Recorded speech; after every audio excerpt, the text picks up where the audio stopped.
Hello everyone, क्या लगता है आपको ये तेजी बरकरार रहने वाली है कल, या फिर हमें फिर से ट्रैप यहाँ पर मिलेगा? क्या लगता है दोस्तों, अब ये अपसाइड की तरफ निकलेगा हमारा मार्केट, या फिर हमें फिर से ट्रैप करने वाला है?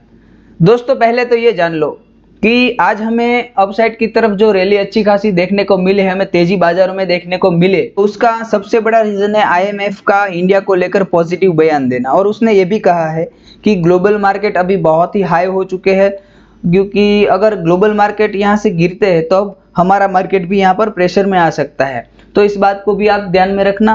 और एक बात आपने नोटिस की होगी कि प्रीमियम में भी इतनी भी ज़्यादा बहुत स्पाइक नहीं थी, जितनी होती है उतनी स्पाइक नहीं मिलती थी, क्योंकि मार्केट इतनी बड़ी रैली करता है, अपसाइड की तरफ निकलता है, ऑलमोस्ट 1% अपसाइड की तरफ निकलता है, लेकिन उतनी भी स्पाइक नहीं थी जितनी होनी चाहिए। और दोस्तों एक बात आपने और नोटिस की होगी कि कल हमें लगता है कि मार्केट ये अब 25,000 का लेवल ब्रेक कर देगा, लेकिन आज वो 1% ऑलमोस्ट अपसाइड की तरफ रैली कर देता है।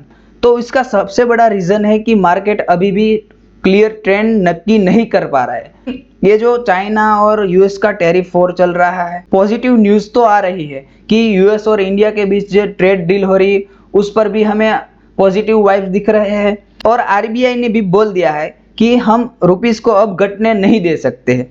तो ये सब बातें पॉजिटिव हमें दिख रही है, लेकिन अब हमें क्या करना है कि जिसने भी मेरा कल का वीडियो देखा होगा उसको पता है कि जब तक इस बॉक्स में है निफ्टी तब तक हमें बुलिश ही रहना है, याद रखना। और इस बॉक्स को जब भी ब्रेक करती है तभी हमें डाउन साइड का व्यू रखना है। और मैंने क्लियर कट बोला था कि जब तक ये इस बॉक्स में है तब तक हम बुलिश है। और ये भी बोला था कि अगर 25,170 के नीचे निकलती है तब हमारा व्यू डाउन साइड का रहेगा। और दोस्तों अब हमें क्या करना है, अगर आपको सेफ खेलना है अपसाइड की तरफ तब आपको 25,400 का लेवल रहेगा। जब तक इसके ऊपर नहीं निकलती है तब तक हम मार्केट को अपसाइड की तरफ नहीं देखने वाले हैं, याद रखना। स्कैल्प मिल सकती है लेकिन आपको पोजिशनल ट्रेड और स्विंग ट्रेड नहीं मिलेगी अच्छी खासी मूवमेंट वाली। अगर आपको डाउन साइड की तरफ देखना है तब हमारा लेवल यही रहेगा कि 25,280 का, अगर इसके नीचे निकलता है निफ्टी तब हमें डाउन साइड की तरफ अच्छी खासी मूवमेंट देखने को मिलेगी। ठीक है दोस्तों।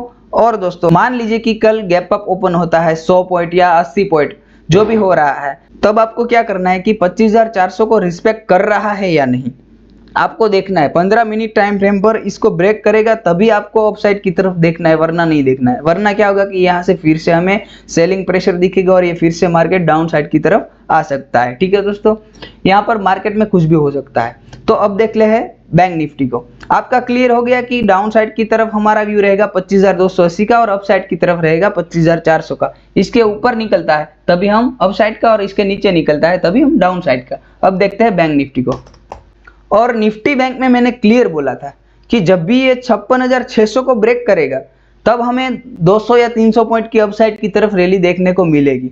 जिसने भी कल का वीडियो देखा होगा उसको पता होगा कि मैंने बोला था कि 56,600 को ब्रेक करते ही हमें अच्छी खासी रैली देखने को मिलेगी। और आप देख सकते हैं कि अपसाइड की तरफ अच्छी खासी रैली देखने को मिली है। और बैंक्स में क्या हो रहा है कि अब ये साइकोलॉजिकल नंबर आ रहा है 57,000 का। ठीक है, तो अगर इसको ब्रेक करता है तब हमें मानना है कि अब बैंक्स भी अपसाइड की तरफ बुलिश हो रहे हैं। ठीक है दोस्तों, अगर आपको अपसाइड की तरफ देखना है तब आपको वेट करना है कि 57,000 को ब्रेक करता है 15 मिनट पर कैंडल पर, तभी आपको अपसाइड की तरफ देखना है। और हमारा डाउन साइड का व्यू रहेगा ये स्विंग इसके नीचे निकलता है तब हमें डाउन साइड की तरफ 150-200 पॉइंट की रैली देखने को मिलेगी दोस्तों। ठीक है, ये ध्यान रखना। और हमारा पहला टारगेट रहेगा 56,530 आसपास का रहेगा और 550 के आसपास का रहेगा। अगर इसको फिर से ब्रेक करता है डाउन साइड की तरफ तब हमें अच्छी खासी डाउन साइड की तरफ रैली देखने को मिलेगी। साइड की तरफ 57,000 को ब्रेक कर देता है तब हमें 200 या 300 पॉइंट की अपसाइड की तरफ रैली देखने को मिलेगी, ये याद रखना। लेकिन मेजर बैंक्स को पॉजिटिव रहना पड़ेगा। तो ये था हमारा कल के लिए सिंपल सा व्यू दोस्तों। और एक बात बोलना चाहता हूँ, क्योंकि कल सेंसेक्स की एक्सपायरी है इसीलिए बहुत ही लोग फोमो में आ जाएंगे और बड़ी क्वांटिटी के साथ ट्रेड करने लगेंगे और अपना अकाउंट पूरा ब्लो कर देंगे। ठीक है दोस्तों, ऐसा नहीं करना है। ये मार्केट कहीं नहीं जाने वाला है, आपका पैसा चला जाएगा, याद रखना दोस्तों। तो लास्ट में मैं यही कहता हूँ कि अपना कैपिटल बचा कर रखें। जय हिंद दोस्तों।